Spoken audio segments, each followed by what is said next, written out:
Hello everyone, welcome back to Initial Solution. In this video tutorial, I'm gonna show you how to delete a message from GroupMe. So let's get started the video.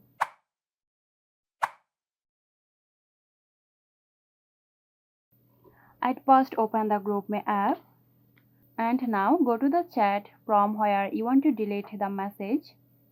Now from the chat, find out the message you want to delete. Select and hold the message and click on delete. Confirm the action by clicking delete. And there you have it. I hope this video helped you out.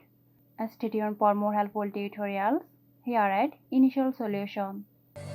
This video is sponsored by Girosoft. Girosoft offers graphic design, UI UX design, digital marketing and web development. Elevate your brand with Girosoft today. For more details, check the description box.